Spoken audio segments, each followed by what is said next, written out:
Well done is better than well said. Okay. In the last video as well, we were talking about action. कि action is very very important. अकेला बोलने से things are not going to work. चीज़ें नहीं होंगी. आपको at the end action करना ही पड़ेगा. ठीक है. So हम लोग कर रहे थे इंग्लिश के क्वेश्चन, साथ में हम देख रहे थे एक्सपेक्टेड जो क्वेश्चन आ सकते हैं किस तरीके से करने हैं. सारे ऑप्शंस भी हम देख रहे थे जिससे कि हेल्प हो अभी आने वाले एग्ज़ाम में, जो एयरफोर्स का एग्ज़ाम है. ठीक है. हमने लास्ट 2 वीडियोस में अनसीन पैसेज भी किया था, एक कॉम्प्रिहेंशन, और साथ ही हमने कुछ वर्ड्स किए, ये हमने सारे देखे थे क्वेश्चन के, बाईगैमी, पॉलीगैमी वगैरह. ठीक है. और मैंने लास्ट वीडियो में आपको ये वाला क्वेश्चन बताया था, आपको इसका आंसर देना था कमेंट में. आई होप आपने दिया हो. Now choose the correct synonym with similar meaning of the head word from the 4 options given and mark the right option. एक ऑप्शन आपको वर्ड दिया हुआ है पॉन्डर. पॉन्डर का सिनोनिम मतलब कि सिमिलर मीनिंग जिसका हो मतलब, ठीक है, बताना है. पॉन्डर का क्या होता है? पॉन्डर इज थिंक, किसी चीज़ के बारे में सोचना इज पॉन्डर. इवेल्युएट मतलब चेक करना कोई चीज़. ठीक है. कुछ भी हो सकता है वो क्या आप कर रहे हो, but that is evaluation. Exam में भी हम बात करते हैं. एंटिसिपेट करना कोई चीज़. ठीक है. क्या होगा क्या नहीं होगा. इंक्रीज इज इंक्रीज ही, कुछ उसमें समझाने का नहीं है. Thing is ponder is to think. Now let's talk about this comprehension. Now कुछ में आपको दिखेंगे वर्ड्स ऐसे भी. नाउ इसमें क्या है? Find out the word from the passage which means accomplishment. Accomplishment किस चीज़ का होना. Lack, prosperity, failure. स्टैग्नेशन मतलब रुका हुआ. वाटर की हम बात करते हैं ना, stagnant water. Failure, lack, accomplishment. एक तरीका भी होता है जब आप देख रहे हो सिनोनिम एंटोनिम वाले जो क्वेश्चन होते हैं, कई बार ऐसा होता है इजी बनाने के लिए वर्ड्स बहुत टफ होंगे, पर आपको सिनोनिम पूछा होगा किसी पॉजिटिव वर्ड का. ठीक है. और जो बाकी के 4 वर्ड होंगे उनमें से 3 वर्ड नेगेटिव होंगे. तो पॉजिटिव अगर वर्ड पॉजिटिव है, मेस्मराइजिंग वर्ड है, और आपको बाकी जो वर्ड्स दे रखे हैं उसमें ऑप्शन में वो सब नेगेटिव है, तो एक पॉजिटिव वर्ड बचता है, वही होगा. इसमें आप देखो क्लियर ही दिख रहा है लैक. अकम्पलिशमेंट नहीं हो सकता. लैक तो मतलब होना ही कुछ गैप है, नहीं पहुंचा है वहाँ तक, या लैक है, अभाव है, दैट इज़ लैक. ठीक है.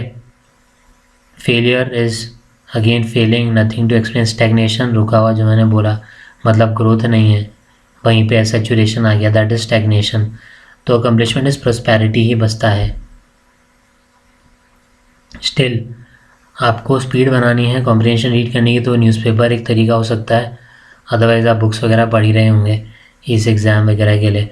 बट जो प्रॉब्लम है वो ये, एग्ज़ाम की जो बुक्स हैं वो जनरली 1 लाइनर वाले क्वेश्चंस आप देखते होंगे, जिसमें एक लाइन में ही बता दिया गया होगा कि ये स्पोर्ट्स है, ये विनर है, ये जीता, ये स्पोर्ट्स में इसको गोल्ड मेडल मिला, ये इवेंट यहाँ पे हुआ था.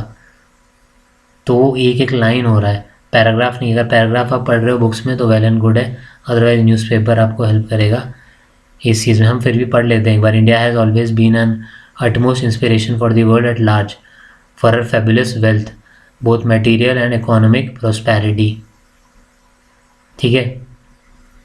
इंडिया हमेशा से इंस्पिरेशन रहा है पूरे वर्ल्ड के लिए, मटेरियल इकोनॉमिक प्रॉस्पेरिटी के लिए, as well as her spiritual excellence जो है स्पिरिचुअलिटी में. It brought here both traders and invaders along with preachers and seekers in search of truth and salvation. जिस तरीके से ट्रेडर्स आए, जो इन्वेडर्स आए, गाजी घोरी वगैरह है ना, इन्वेजन्स हुए अलग अलग, along with preachers and seekers. कई प्रीचर्स भी आए, ट्रैवलर्स आए. आप पढ़ते हो कि ह्यूमन सांग वगैरह जो आए थे, फाहिन जो आए थे, मुनूकी, कई सारे हिस्ट्री में आपने पढ़े होंगे. ठीक है. All of them came through land routes by undertaking long and hazardous journeys which put a lot of stress and strain on their physique and nerves. इसमें बताया गया है कि सब वो आए लैंड से. Thus the troops of Alexander mutiny and refuse to march beyond Beas because of their weariness and fatigue, fighting and home sickness. ठीक है. अलेक्जेंडर जब आया, ये बोला जाता है, पहले ही बताता हूँ चलो लाइन. अलेक्जेंडर आया तो ब्यास पे ही रुक गया, मार्च वहाँ पे उसका रुक गया क्योंकि ट्रुप जो था बहुत ही थक गया था, फाइट की वजह से होम सिकनेस हो रहा था, घर से आए हुए थे, वो लड़ते रहते थे continuously. They had therefore to be perforce dispatch back many invading tribes like Kushans, Huns, Shakas in the ancient era and the Turks, Mughals during the medieval age, however, chose to make this land their own home, themselves in the stream of her life. They attempted their best to bring more and more glory and enrich her culture, heritage and tradition. बहुत लोगों का contribution है, वही हम बात करते हैं। अलग अलग मोन्यूमेंट्स हैं, ताजमहल हो गया, रेड फोर्ट हो गया, टेम्पल्स हो गए साउथ के, द्रविड़ स्टाइल आर्किटेक्चर के, ठीक है, नगर स्टाइल के टेम्पल हो गए। तो बहुत कुछ मिला है कंट्रीब्यूशन उसमें, सारी चीज़ें। ब्रिटिशर्स आए, उनके भी आपको अलग अलग ब्लूटेंस दिल्ली हम बोलते हैं, ठीक है, वो उन्हें डिज़ाइन किया। कई जगह आप और देखेंगे चीज़ें जो उनकी वजह से हुआ, ठीक है। तो everything has its own goods and bads. हाँ, मैं एक तो चीज़ बता रहा था जो इसमें लिखा हुआ है ब्यास के पास, तो हिस्ट्री जब हम पढ़ेंगे उसमें देखेंगे इन्वेडर्स तो और भी थे, हून्स हो गए हैं, शाकाज हो गए, सिंथियंस भी बोलते थे हम, कुशान्स हो गया, ठीक है, मुगल्स, मिडेवल की इसमें बात की गई है। दिल्ली सल्तनत फिर बहुत इंपॉर्टेंट है, जिसमें कौन कौन थे, इलबारी, ममलूक, ठीक है, या फिर ऐबक जिसमें कुतुबुद्दीन ऐबक थे, खिलजी, तुगलक, सईद, लोधी, फिर इब्राहिम लोधी लास्ट था। इब्राहिम लोधी को बाबर ने हराया, उसके बाद बैटल ऑफ पानीपत के बाद क्या हुआ, फिर आ गया मुग़ल सल्तनत का स्टार्ट हो गया, ठीक है। नाउ सिकंदर का एक उसने कहा था कि जो ऐसी फोर्स जिसे कोई नहीं हरा पाया, वो किसके हाथों हारा, खुद के लोगों से हारा, ठीक है। क्यों, उसकी जो बुरी फोर्स थी उन्हीं ने मना कर दिया सोल्जर्स ने कि हम इसके आगे नहीं जाएंगे, थक वक गए थे।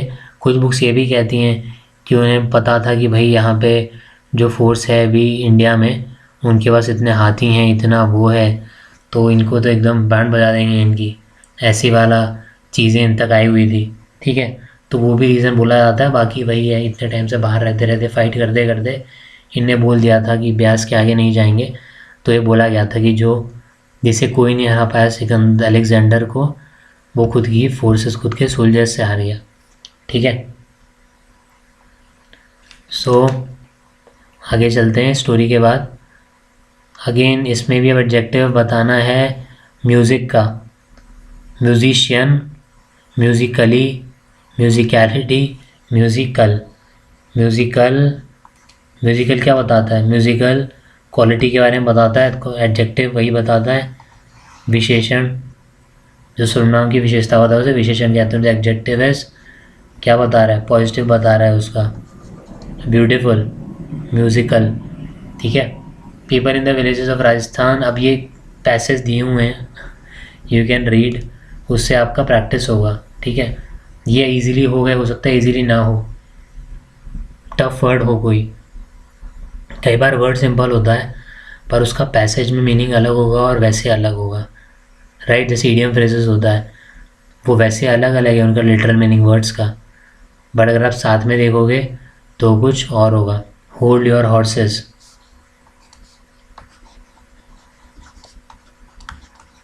होल्ड योर हॉर्सेस का क्या मतलब है, हाँ, घोड़ों को रोक लेना है, ये अलग अलग मतलब तो है ना, पर साथ में कुछ और मतलब है। वही उसको क्या बोलते हैं हम, इडियम एंड फ्रेजेस। उसकी प्लेलिस्ट है, उसका मैं इसमें अलग से नहीं बना रहा, आप जाओ उधर, आपको बहुत सारे दिख जाएंगे on the same channel, idiom and phrases English, idiom and phrases करके, ठीक है।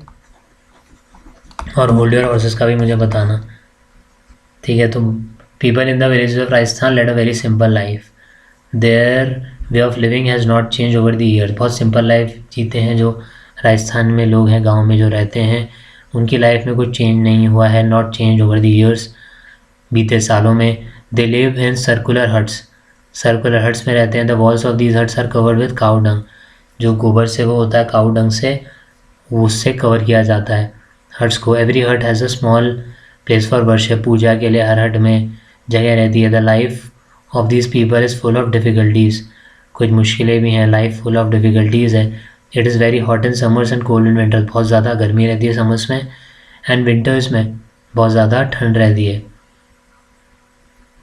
क्यों, जैसलमेर वगैरह में आपको लगता होगा सैंड ड्यून्स है, पर इतना जल्दी ठंडा गर्म कैसे हो जाता है, क्योंकि जो सॉइल है वो जल्दी हीट अब्जॉर्ब करती है, जल्दी हीट अब्जॉर्ब करती है तो जल्दी गर्म होगी और जल्दी ही ठंडी होगी। ठीक है। Science, now water is a major problem, पानी की प्रॉब्लम है। Sometimes they have to walk a long distance to get drinking water for their agriculture, they depend on rains. बहुत दूर तक जाना पड़ता है पानी लेने के लिए, रेंस पे डिपेंड रहते हैं। ठीक है, एग्रीकल्चर वगैरह के लिए। But these people are very brave, they have learn to face difficulties and they never lose hope. They also like to enjoy their life, पर उन्हें इस चीज़ की आदत हो गई, बहुत ब्रेव होते हैं। ठीक है। Women like to wear dresses full of bright colours. People living in villages of Rajasthan have a rich tradition of music and dance. The people of Rajasthan are very proud of their culture. ठीक है। Women है वो colourful bright dresses पहनती हैं, बहुत rich tradition है, music and dance है काफ़ी, बहुत प्राउड फील करते हैं लोग जो यहाँ के हैं अपने कल्चर वगैरह को लेके। ओके। अगेन इसमें भी आप डायरेक्ट कर सकते हो, which word from the text which means involving और एक्सपोजिंग वन टू रिस्क। ठीक है। क्या होता है हजार्डस, इंडस्ट्रीज में सुना होगा आपने, हजार्डस इंडस्ट्रीज। तो ये भी ऐसे ही हो गया। आपको लग रहा होगा यार बहुत ज़्यादा अनसीन ये पैसेज में पढ़े जा रहा हूँ, बस ये आगे फिर नॉर्मल क्वेश्चंस हैं वर्ड वाले, मैं पढ़ के इसलिए बता दे रहा हूँ इससे कि अगर सेम आ जाए या ऑलमोस्ट सेम आ जाए तो एटलीस्ट प्रॉब्लम ना हो। ओके। हजार्डस तक तो पढ़ लेते हैं हम। India has always been an utmost inspiration for the world at large for her fabulous wealth. अच्छा ये उसी का है जो हमने पहले देखा। ओके। कुछ जगह इस एग्ज़ाम में भी है, ये क्या रहता है ना, ये आपका पैसेज है, आपको एक क्वेश्चन यहाँ दे दिया, फिर आपके क्वेश्चन चले जा रहे हैं, 2-3 क्वेश्चन बाद आपको एक क्वेश्चन डाल दिया, फिर आपके क्वेश्चन चल रहे हैं, फिर पैसेज से एक क्वेश्चन डाल दिया, फिर क्वेश्चन चल रहे हैं, फिर डाल दिया। पता नहीं क्या ही करना चाहते हैं पर कई एग्ज़ाम में आपको ऐसे मिलेंगे क्वेश्चंस, तो इसमें भी है। ठीक है। इसलिए आप ये मत सोचो कि पैसेज नहीं पढ़ना पड़ेगा, पैसेज तो पढ़ना ही पड़ेगा, दूसरे क्वेश्चंस भी क्योंकि उससे होंगे। हाँ मीनिंग वाले हैं वो कई बार जो मैंने बताया ऐसा रहता है कि पैसेज के लिए, उस सेंटेंस के लिए उस वर्ड का अलग कुछ मतलब हो रहा है और वैसे अलग है। ओके। तो ये हमने पढ़ा वही अलेक्जेंडर। होम सिकनेस ये भी हमने देखा है ना। होम सिकनेस क्या होता है, आपको घर की याद आ रही है, आप बाहर कहीं रहते हैं, वो इसी से पूछे हुए हैं क्योंकि वर्ड्स तो सारे वर्ड्स वही हैं जो हमने पढ़े थे अलेक्जेंडर बारे में। ठीक है। तो hazardous is something which is dangerous, risk. ठीक है, सम रिस्क इज इन्वॉल्व, तो इन्वॉल्विंग और exposing one two risk is hazardous. Select the most appropriate synonym of the given word. Synonym मतलब बताना है उसका, सिमिलर हो उसके साथ। फटीग, पनिश, टायर्डनेस, क्यूरियस या बोस्ट। तो इसका आंसर आप बताना। एंड करंट अफेयर्स का नंबर आ रहा होगा, जो ऐड आ रहा होगा उस पर, वहाँ मैं आपको भेज दूंगा बुक, जिसके बाहर आपका करंट अफेयर्स नहीं आएगा। साइंस वगैरह भी हम देखेंगे, let's see if time permits, but current affairs आप जल्दी से जल्दी कर सकते हो, उसमें सब कुछ कवर्ड है, डिफेंस का सब कुछ इंपॉर्टेंट, नेशनल इंटरनेशनल, आपका ऑब्लिचुअरीज सब। ठीक है, आपको देखना, then you will know. Okay, so next we will continue with this. Maths का भी सीरीज़ चल रहा है, आप वो जाके देख सकते हैं। That's it, thank you.